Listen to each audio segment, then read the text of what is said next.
Você já esteve em um transporte público durante o horário de pico, apertado como sardinhas, apenas para ser atingido pelo cheiro inconfundível de suor da pessoa à sua frente? Bem, essa situação pode causar irritação, principalmente quando se descobre que essa pessoa é um tagarela, um antissocial que está discutindo com um amigo no telefone no modo viva voz. E quando alguém o confronta, ele simplesmente explode com alguns palavrões e continua seu comportamento.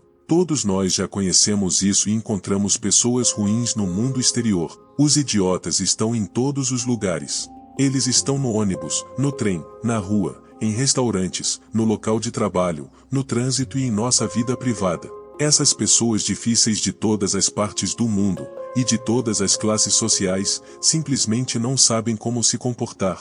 Ou talvez eles saibam, mas nem mesmo se dão ao trabalho de fazer isso. Como lidamos com essas pessoas? Bem, acontece que os antigos estoicos têm algumas respostas. Lidar com pessoas difíceis é um tema comum na literatura estoica. Eles falaram sobre irmãos traidores, pais ruins, pessoas que empurravam nos banhos públicos, e aqueles que por seu senso de higiene, sujavam e quebravam os vasos sanitários públicos. Então, o que podemos fazer sobre os passageiros barulhentos e fedorentos, colegas desagradáveis ou até mesmo pessoas abusivas ou narcisistas, com quem compartilhamos nossas casas? Neste vídeo vamos tratar de como lidar com essas e outras pessoas difíceis, incluindo aquelas que cheiram mal, do ponto de vista da filosofia estoica. Depois que Epicteto foi banido de Roma, junto com outros filósofos, ele viajou para Nicópolis, uma cidade no norte da Grécia, onde permaneceu pelo resto de sua vida. Em Nicópolis, ele fundou uma escola filosófica, e entre seus alunos estava um jovem inteligente, chamado Arriano, que compilou um pequeno manual com conselhos éticos estoicos, chamado Manual de Epicteto, um livro de bolso com as lições mais importantes de seu professor. Uma dessas lições lida com um pilar da civilização romana, o banho. As casas de banho públicas eram comuns no Império Romano e a cultura do banho romano, baseada na dos antigos gregos, se espalhou por todo o Mediterrâneo. O banho era predominantemente uma prática social. Os romanos visitavam a casa de banhos para encontrar amigos e convidar para festas, e os políticos frequentavam lá para angariar apoio popular.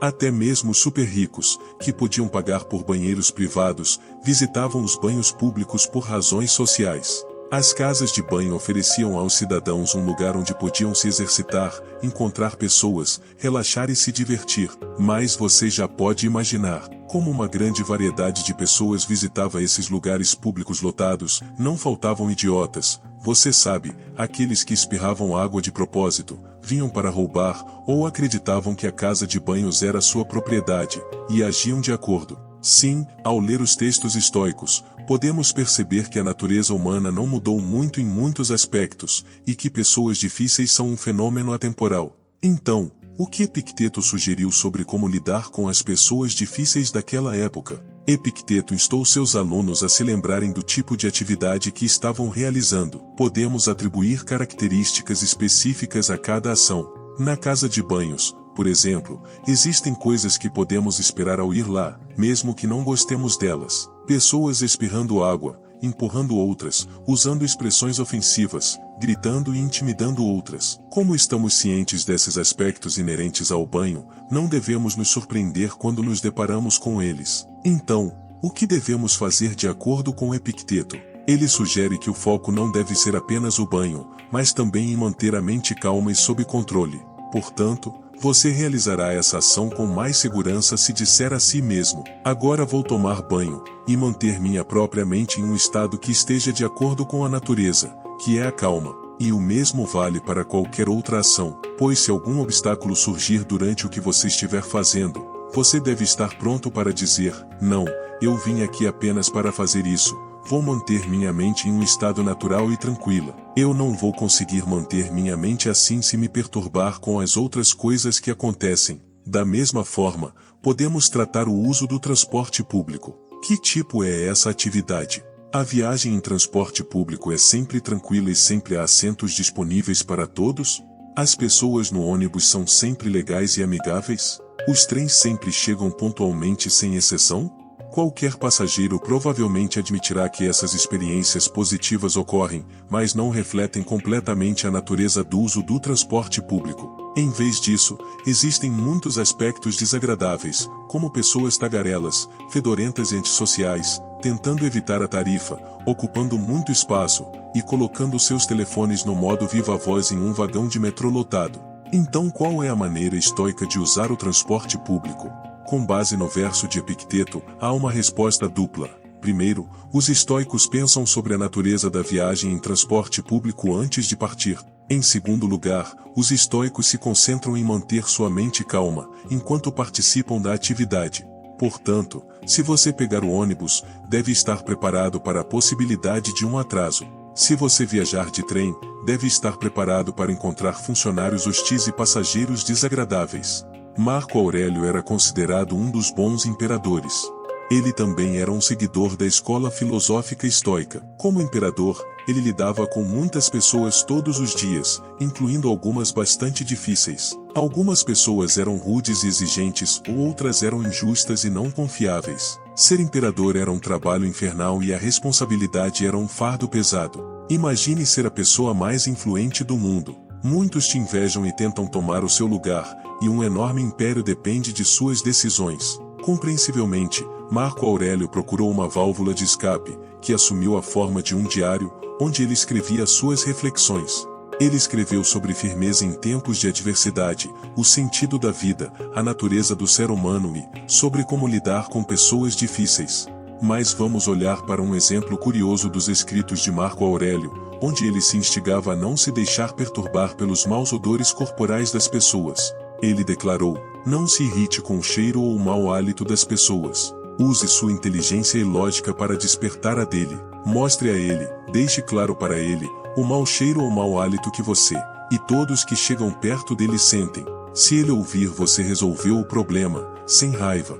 O pensamento subjacente a essa abordagem é que, no final das contas, não podemos controlar o comportamento de outras pessoas. Marco Aurélio reconheceu que mesmo como imperador, ele não tinha poder total sobre seus súditos. Como provavelmente já experimentamos com as pessoas ao nosso redor, elas têm seu próprio cérebro, sua própria vontade e sua própria liberdade de ação. Se algo nelas nos incomoda, só podemos apontar e expressar claramente o problema. Mas isso é uma garantia de que eles vão ouvir? Não. As chances são de que eles não se importem nem um pouco com o que dizemos. Algumas pessoas cheiram mal e não se importam nem um pouco com isso. Se você não pode forçá-los a tomar banho e aplicar desodorante, a higiene deles não está ao seu alcance. E é por isso que, como diriam os estoicos, não há motivo para preocupação. Quando as pessoas exibem comportamentos que não gostamos, muitas vezes examinamos esses comportamentos sob uma lupa. Um exemplo que quase todo mundo pode entender é a maneira como vemos nossos pais. Especialmente à medida que envelhecemos, tendemos a nos concentrar nas más qualidades de nossos pais, enquanto ignoramos as boas. Sim, alguns pais tomaram decisões terríveis, outros não podem aceitar críticas e outros ainda são curiosos. Essas características tornam essas pessoas difíceis. E infelizmente, muitas vezes não podemos fazer muito a respeito, porque apenas elas podem decidir mudar. Mas Epicteto nos instou a não desistir dessas pessoas ainda. O manual de Epicteto transmite uma lição baseada na tolerância, e mostra que todas as coisas, incluindo as pessoas, têm mais lados além de suas características ruins. Epicteto estava conversando com um aluno, que dizia estar lutando com um irmão por causa de sua injustiça para com ele. Portanto, ele fez a seguinte sugestão: tudo tem duas alças, uma pela qual pode ser suportado e outra pela qual não pode. Se o seu irmão é injusto e você tenta lidar com a situação pela alça de sua injustiça, você está usando a alça que não funciona. Pegue a situação pela outra alça, que ele é seu irmão e vocês cresceram juntos, e você pode suportá-la bem. A partir da experiência pessoal, em muitos casos, uma mudança de perspectiva vai longe. Às vezes, especialmente quando estou sozinho com meus pensamentos, me pego destacando os lados ruins das pessoas e as transformando em vilões, que querem devastar o ambiente ao seu redor. A alça, como Epicteto a chamou, se torna mais importante do que a pessoa a qual está ligada. Então, o que ajuda é simplesmente se concentrar no outro lado da pessoa, porque alguém tem muito mais a oferecer do que ser apenas um idiota e um mentiroso. Pode haver aspectos complementares que ainda poderiam sustentar um vínculo, outras alças pelas quais você pode carregá-los. No entanto, às vezes a situação é tão ruim que nem mesmo podemos carregá-la pelas alças que consideramos aceitáveis. Algumas pessoas são simplesmente tóxicas demais para estar por perto. Se esse for o caso, continue procurando. Imagine que você compartilha sua casa com alguém que acendeu um fogo que produz fumaça. Enquanto o fogo é controlável e a produção de fumaça é tolerável, você não vê motivo para sair. Mas o que fazer quando a fumaça se torna insuportável? Você fica dentro ou sai? Enquanto o fogo produz uma quantidade moderada de fumaça, vou ficar. Se for demais, vou para fora. A parábola é geralmente explicada como um argumento para o suicídio, que diz que está tudo bem ir embora quando a vida se torna insuportável. No entanto, se olharmos para as passagens antes da parábola, parece que Epicteto estava se referindo a pessoas difíceis e não ao suicídio. Epicteto concluiu então: não faça nada se você estiver sobrecarregado ou angustiado, ou pensar que está em uma situação miserável, pois ninguém te obriga a isso. Aqui ele parecia enfatizar que nossa capacidade de decisão fica afetada quando estamos sob o domínio das emoções. Devemos sempre perguntar se existe uma maneira de lidar com pessoas difíceis ou narcisistas, antes de irmos embora e nunca mais olhar para trás. Se as pessoas nos machucaram, talvez tenhamos fantasias de vingança. E olho por olho parece justo. Se alguém nos prejudica ou nos faz mal, não temos o direito de dar-lhe um pouco do seu próprio remédio? É o que nos parece justo. E muitas pessoas já despertaram sentimentos semelhantes em mim. Por anos, pensei em vingança, em como poderia acertar as contas. Agora, para o meu próprio bem, minha ideia de vingança sempre foi ter mais sucesso. Existem pessoas para as quais nós nunca somos bons o suficiente, e estamos sempre errados. Então pensei que minha melhor vingança seria mostrar a essas pessoas que eu tinha mais sucesso do que elas jamais tiveram. Embora essa forma de vingança fosse construtiva e não visasse principalmente prejudicar alguém, ainda era vingança, ainda era alimentado pela raiva. A reação que eu esperava delas era uma mistura de admiração, reconhecimento, arrependimento, aceitação e talvez, apenas talvez, um pedido de desculpas. Mas percebi que elas provavelmente nunca me darão essas coisas, não importa o quanto eu alcance. Epicteto apresentou uma visão diferente sobre a futilidade da vingança. Essencialmente, ele via a vingança como desnecessária, e como um ato de autoagressão. Se quisermos nos vingar por uma ofensa, algo que alguém nos fez, devemos primeiro pensar na sugestão de Epicteto, de refletir sobre o que é uma ofensa. O que é uma ofensa? Você está ofendido quando alguém te engana? Você está ofendido quando alguém corta sua mão? Por padrões convencionais, você provavelmente consideraria esses eventos como ofensas. No entanto, Epicteto argumentou que uma verdadeira ofensa envolve uma falta de moralidade em nossas próprias ações. Então, se alguém te engana ou rouba, essa pessoa se machucou, pois danificou sua virtude, que para os estoicos é o verdadeiro e único bem.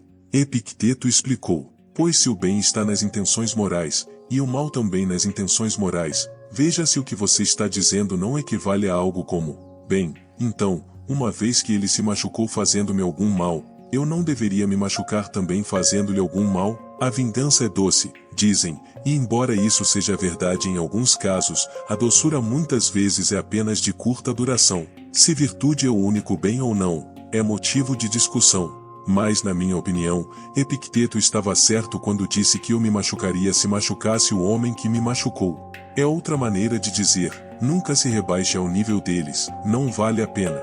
Além disso, pode ser que a ofensa pretendida nem mesmo ocorra, pois o sofrimento que esperamos infligir depende em última análise de como eles reagem às nossas ações, não está sob nosso controle. Então é assim que os estoicos lidam com pessoas difíceis, até mesmo aquelas que exalam um mau cheiro. Se você gostou do vídeo, deixe seu like, compartilhe este vídeo com seus amigos e inscreva-se no canal para mais conteúdos como esse. Até o nosso próximo vídeo.